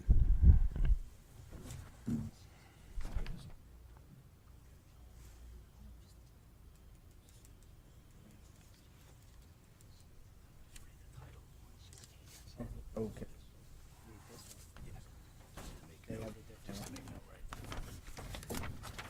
Okay, consent agenda? Okay. Consent agenda. I'll go first. No, go ahead. Go now, you. On resolution 2014-108, Mrs. Sandman, I have a question concerning the provision of a tennis director. Can you please explain that to me? Are we hiring and paying for a tennis director? No, they're not. Let Paula answer that. I think you're happy with me. Thank you, Paul. Yeah, what that is the tennis director pays the Township. They pay us. They lease our property and pay us for the privilege of giving lessons and earning income for themselves. Okay. Yes. There's no expense for us on the tennis director. They're paying us the annual rent of $17,000. Right. Okay, that's included. Okay. Mm-hmm. Do you know how many square feet that building is? The tennis courts, I don't know offhand. I could certainly get that information for you. Okay, thank you. I also had an additional question on, actually, this is for, I'll wait a moment for the council president, sorry.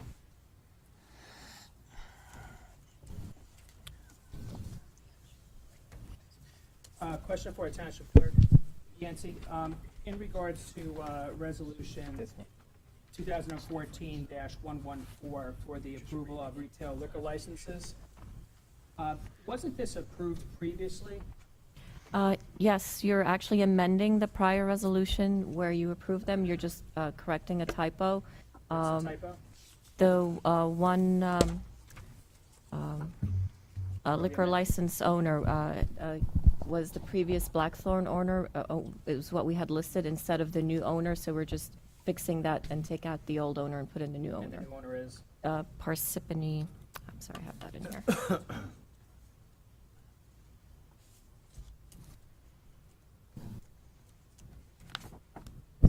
Parsippany Restaurant LLC, trading as Houlihan's. Trading as Houlihan's.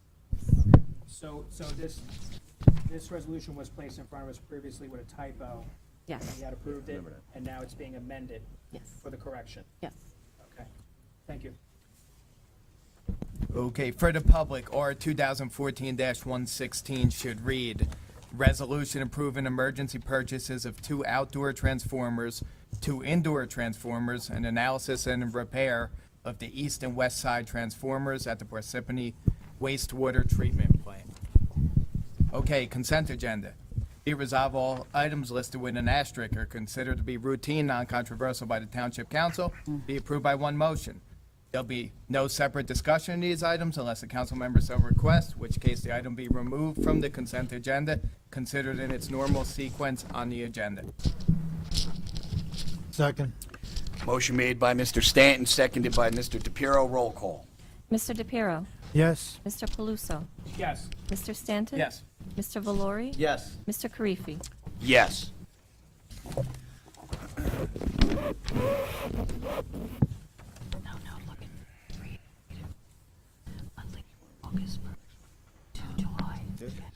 Okay, at this time, I'll entertain a motion to approve the minutes for a closed session. Motion to approve minutes. Yeah, making a motion to approve the minutes for closed session 12/17/2013, regular meeting 12/17/2013, special meeting 12/23/2013. Motion made by Mr. Stanton, Second. seconded by Mr. DePiero. Roll call. Mr. DePiero, Yes. Mr. Paluso, I was not here, I abstained. Mr. Stanton? Yes. Mr. Valori? I was not present at this, was on the council, so I have to abstain. Mr. Karifi? Yes. I'd like to make a motion to approve the minutes for reorganization meeting of January 7, 2014. Second. Motion made by Mr. Stanton, seconded by Mr. Valori. Roll call. Mr. DePiero, Yes. Mr. Paluso? Before I vote, I just want to mention that it's very difficult to approve something dialogue-wise 6 months ago and to review a tape in order to see exactly what was said and what was discussed is very time-consuming. I would appreciate if we could get these in more timely fashion after the meeting, so this way it's fresh in our knowledge. I vote yes. Mr. Stanton? Yes. Mr. Valori? Yes. Mr. Karifi? Yes. Okay, ordinances for introduction. Ordinance 2014:20. Mr. Valori. An ordinance of the Township Council of the Township of Parsippany-Troy Hills, Morris County, New Jersey, changing the name of certain private roadway located in Oak Lake Plaza condominium from Inner Park Drive to IMS Drive 4. Be it resolved that the above ordinance be introduced, read by title, and passed on first reading at a meeting of the Township Council of the Township Parsippany-Troy Hills, held on July 15th, 2014, and that said ordinance be further considered for second reading and final passage at a meeting to be held on August 19th, 2014 at 7:30 p.m. prevailing time, or as soon thereafter as the matter be reached at the municipal building in said township, at which time all persons interested shall be given an opportunity to be heard concerning said ordinance. Be it further resolved that the clerk be authorized and directed to advertise said ordinance with the notice of introduction thereof being published in the official newspaper according to law. Motion to approve the above resolution? Second. Motion made by Mr. Valori, seconded by Mr. Stanton. Roll call. Mr. DePiero, Yes. Mr. Paluso? No, but I wanted to add that this was discussed at the last meeting about the sign being placed on the property prior to our council approval. And I had a dialogue with Mrs. Sandman earlier, asking if there was a penalty for doing so. And I do have some concerns if the company gets merged with another company or moves, how does that change the name of the street? So I vote no. Mr. Stanton? Yes. Mr. Valori? No. Mr. Karifi? Yes. Ordinance 2014:21. Mr. DePiero. An ordinance of the Township of Parsippany-Troy Hills, County of Morris, State of New Jersey, authorizing the acquisition of property commonly known as 19 Littleton Road, as shown as Lot 5 in Block 454 on the official tax map of the Township of Parsippany-Troy Hills. Be it resolved that the above ordinance be introduced, read by title, and passed on first reading at a meeting of the Township Council of the Township of Parsippany-Troy Hills held on July 15th, 2014, and that said ordinance be further considered for second reading and final passage at a meeting to be held on August 19th, 2014 at 7:30 p.m. prevailing time, or as soon thereafter as a matter may be reached at the municipal building in said township, at which time all persons interested shall be given an opportunity to be heard concerning said ordinance. Be it further resolved that the clerk be authorized and directed to advertise said ordinance with the notice of introduction thereof being published in the official newspaper according to law. Second.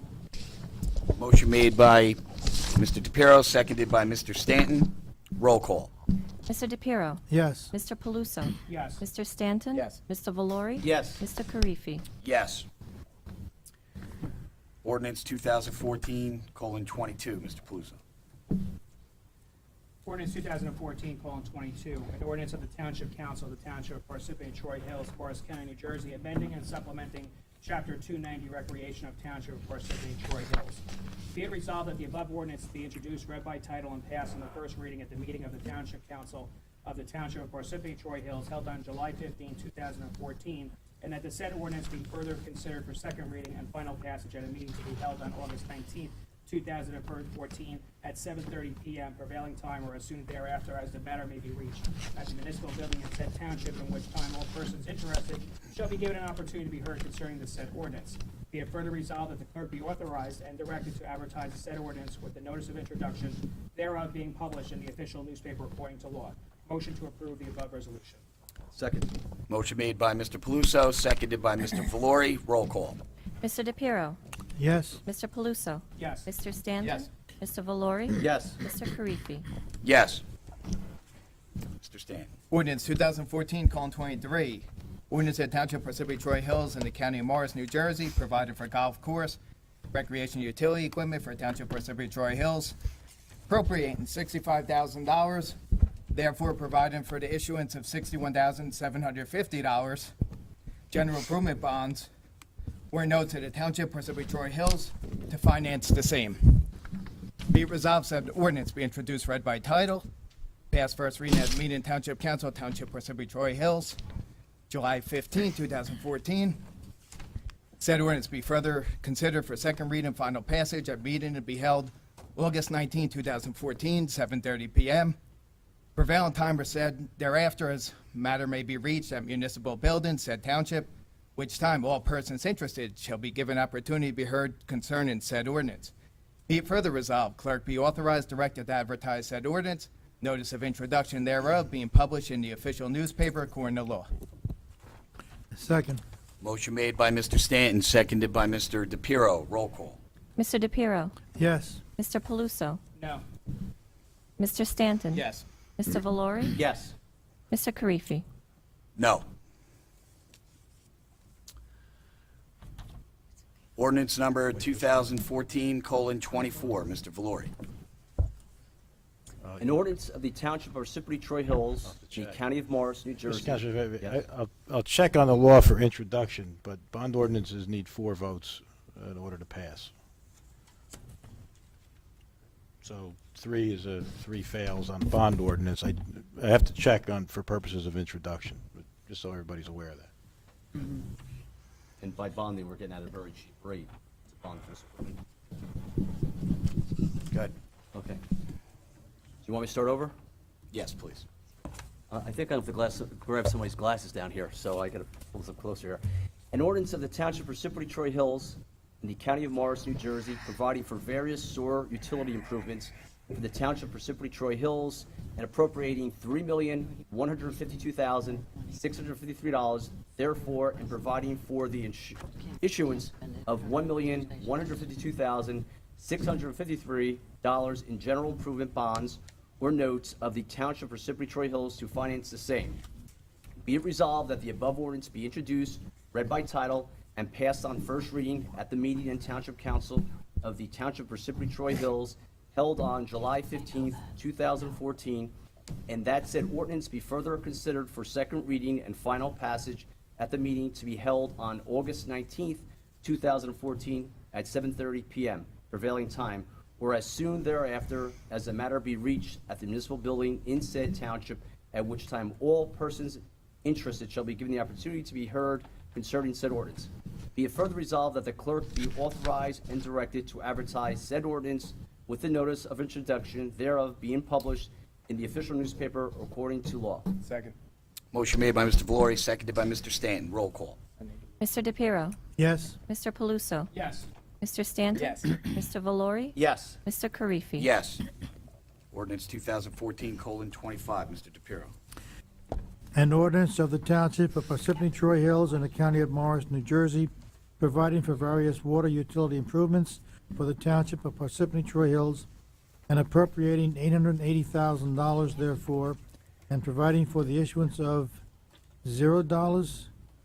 Is that correct? I'm sorry, $0 in general improvement bonds? Yeah, they're spelling it out that there will be no debt authorized. Oh, okay, that's why what they're saying. zero. All right. It just looks funny to read it It does that way. look funny to read that, but that's what $0 in general improvement bonds or notes of the Township of Parsippany-Troy Hills to finance the same. Be it resolved that the above ordinance be introduced, read by title, and passed on first reading at a meeting of the Township Council of the Township of Parsippany-Troy Hills held on July 15th, 2014, and that said ordinance be further considered for a second reading and final passage at a meeting to be held on August 19th, 2014, at 7:30 p.m. prevailing time, or as soon thereafter as the matter may be reached at the municipal building in said township, at which time all persons interested shall be given an opportunity to be heard concerning said ordinance. Be it further resolved that the clerk be authorized and directed to advertise said ordinance with the notice of introduction thereof being published in the official newspaper according to law. Second. Motion made by Mr. DePiero, seconded by Mr. Stanton. Roll call. Mr. DePiero, Yes. Mr. Paluso, Yes. Mr. Stanton? Yes. Mr. Valori? Yes. Mr. Karifi? Yes. Ordinance 2014:26, Mr. Paluso. Ordinance 2014:26, an ordinance of the Township of Parsippany-Troy Hills in the County of Morris, New Jersey, providing for various capital improvements for the Township of Parsippany-Troy Hills and appropriating $225,000 therefor, and providing for the issuance of $0 in general improvement bonds or notes of the Township of Parsippany-Troy Hills to finance the same. Be it resolved that the above ordinance be introduced, read by title, and passed on the first reading at a meeting of the Township Council of the Township of Parsippany-Troy Hills held on July 15, 2014, and that the said ordinance be further considered for second reading and final passage at a meeting to be held on August 19, 2014, at 7:30 p.m. prevailing time or as soon thereafter, as the matter may be reached at the municipal building in said township, in which time all persons interested shall be given an opportunity to be heard concerning the said ordinance. Be it further resolved that the clerk be authorized and directed to advertise said ordinance with the notice of introduction thereof being published in the official newspaper according to law. Motion to approve the above ordinance resolution. Motion made by Mr. Paluso, seconded by Mr. Stanton. Roll call. Mr. DePiero, Yes. Mr. Paluso? Yes. Mr. Stanton? Yes. Mr. Valori? Yes. Mr. Karifi? Yes. Mr. Stanton.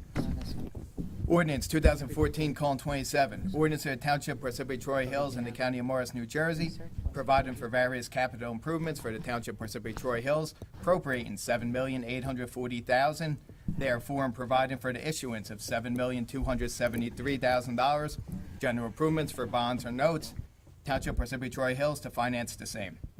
Be resolved that above ordinance be introduced, read by title, passed on first reading at a meeting of Township Council of the Township of Parsippany-Troy Hills held July 15, 2014. Said ordinance be further considered for second read and final passage at a meeting to be held August 19, 2014, at 7:30 p.m. prevailing time or soon thereafter, as the matter may be reached, at the municipal building, said township, which time all persons interested shall be given an opportunity to be heard concerning said ordinance.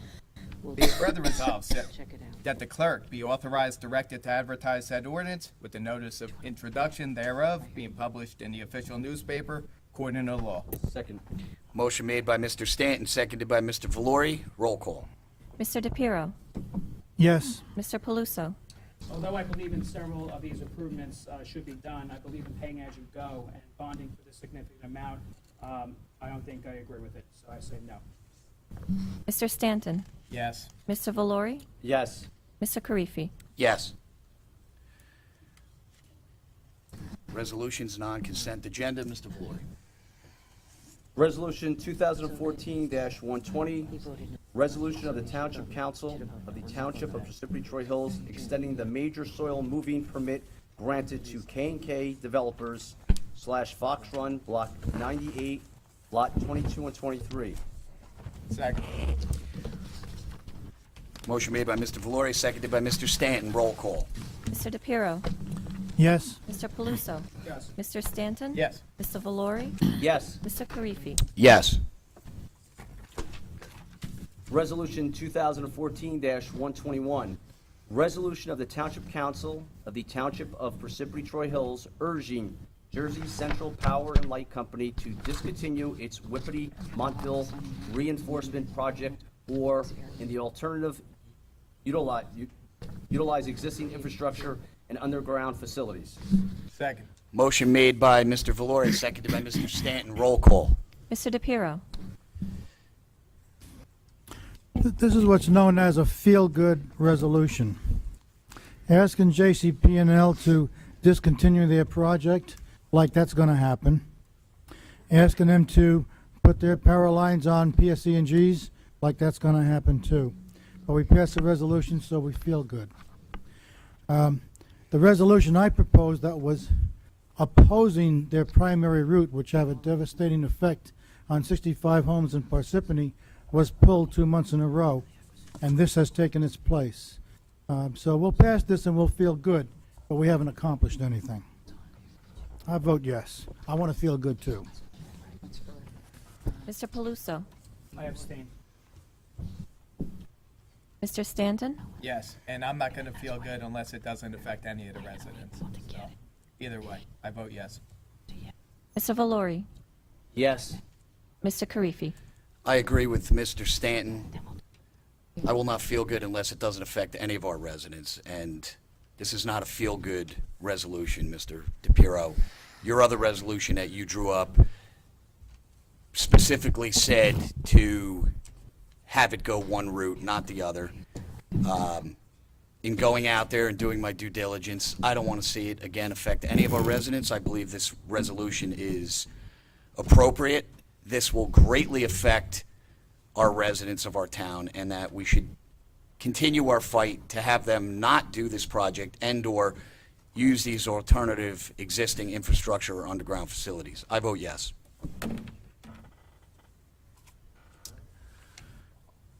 Roll call. Oh, we did. Yeah, we did. Okay, closed session. Resolutions, whereas the Open Publics Meeting Act, PL 1975, Chapter 231, permits the exclusion of the public from a meeting in certain circumstances, and whereas the Township Council is of the opinion of such circumstances presently exist, whereas the Township Council wishes to discuss attorney-client privilege, and whereas minutes will be kept, and once the matter involving confidentiality of the above no longer requires confidentiality, the minutes will be made public. Now, therefore be it resolved by the Township Council of the Township of Parsippany-Troy Hills that the public be excluded from this meeting. Motion to adjourn into closed session by myself. For purposes of discussing ongoing litigation, threatened litigation, and contract negotiations. And we may have an action. And there may be an action taken by the governing body after closed session. Those of you who would like to stick I'll around. second the motion. Okay, motion made by myself, seconded by Mr. DePiero. Roll call. Mr. DePiero, Yes. Mr. Paluso, Yes. Mr. Stanton, Mr. Valori, Yes. Mr. Karifi. Yes. Mr. Feelgood over there. You're on. Make a motion to reconvene into open session. Second. Motion made by Mr. Stanton, seconded by Mr. DePiero. Roll call. Mr. DePiero, Yes. Mr. Paluso, Yes. Mr. Stanton, Yes. Mr. Valori, Yes. Mr. Karifi. Yes.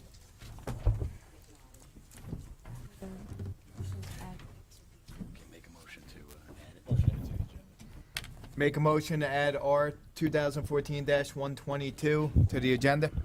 Second. Motion made by Mr. Stanton, seconded by Mr. DePiero. Roll call. Mr. DePiero, Yes. Mr. Paluso, Yes. Mr. Stanton, Yes. Mr. Valori, Yes. Mr. Karifi. Yes. Okay, resolution, Township of Parsippany-Troy Hills. R 2014-122, resolution of the Township Council of the Township of Parsippany-Troy Hills authorizing an agreement with the Township of Morris for the acceptance and treatment of sewage. Whereas the Township of Morris Township owns and operates within its borders 2 sewage treatment plants, one located on Florence Avenue known as the Woodland Sewage Treatment Plant, and one located on Lake Valley Road known as the Butterworth Treatment Plant, together with sewer lines extending therefrom. Then, whereas in June 2013, the Township of Parsippany-Troy Hills, Parsippany, suffered a serious deficiency and failure in its sewer infrastructure, including the Skyview Pump Station and sanitary sewer main, which serves 261 single-family residences in Parsippany's Skyview Heights residential development.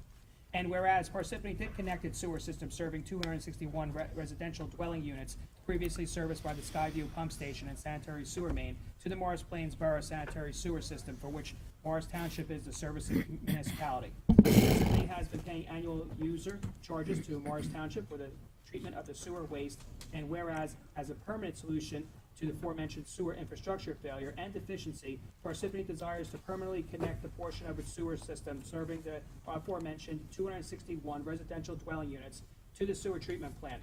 Thereafter, the Greystone Sewer Treatment Plant, owned and operated by the state of New Jersey, hereinafter the state, which sewer treatment plant located in Parsippany, which presently serves the existing Greystone Park health facilities and recreation facilities owned and operated by the county of Morris.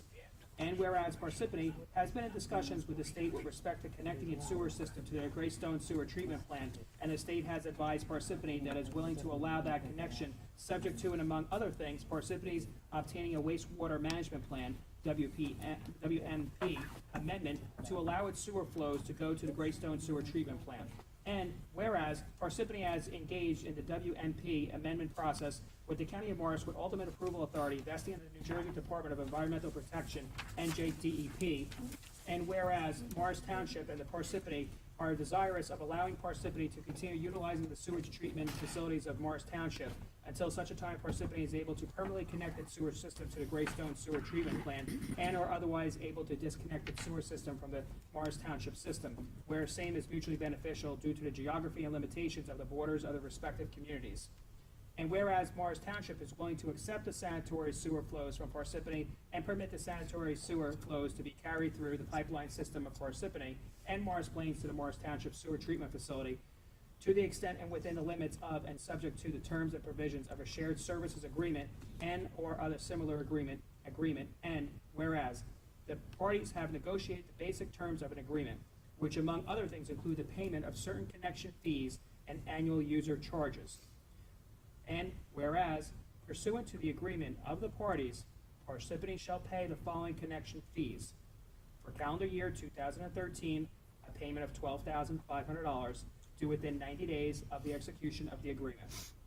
Number two, for calendar year 2014, a payment of $50,000 due to the 90 days of the execution of the agreement. 3, thereafter, an annual payment of $50,000 on a prorated basis until such time as Parsippany disconnects its sewer system from the Morris Township sewer system, up to a maximum combined connection fee of $600,000. And whereas Parsippany has been and shall continue to pay annual user charges to Morris Township for the treatment of the sewer generated from the 261 residences in Skyview Heights at the customary user rates for single-family residents established by the ordinance of Morris Township, the current rate is $565, said payments being due on a quarterly basis. And whereas Parsippany agrees to the proposed connection fees and annual user charges as set forth within herein, and whereas Parsippany and Morris Township are authorized to enter into an agreement pursuant to the Uniform Shared Services and Consolidation Act, NJSA 40A:65-35, at sequence to provide or receive any service that each local unit participating in the agreement is empowered to provide or receive within its own jurisdiction, including services incidental to the primary purposes of any of the participating local units. Now, therefore, be it resolved by the Township Council of the Township of Parsippany-Troy Hills, County of Morris, and State of New Jersey as follows. 1, that the aforementioned recitals are hereby adopted and incorporated herein as if repeated in full. And number 2, that the mayor be and hereby is authorized to execute, and the township clerk be and hereby is authorized to witness an agreement with the Township of Morris to accept and treat sewer flows from the 261 residential dwelling units previously serviced by the Skyview Heights Pump Station and sanitary sewer main. And 3, that the agreement shall be in a form acceptable to the township attorney. And 4, that the mayor be and hereby is authorized to take all necessary and reasonable actions to effectuate the same. Second. Motion made by Mr. Paluso, seconded by Mr. Stanton. Roll call. Mr. DePiero? Yes. Mr. Paluso? Yes. Mr. Stanton? Yes. Mr. Valori? Yes. Mr. Karifi? Yes. At this time, I entertain a motion to adjourn the meeting. Second?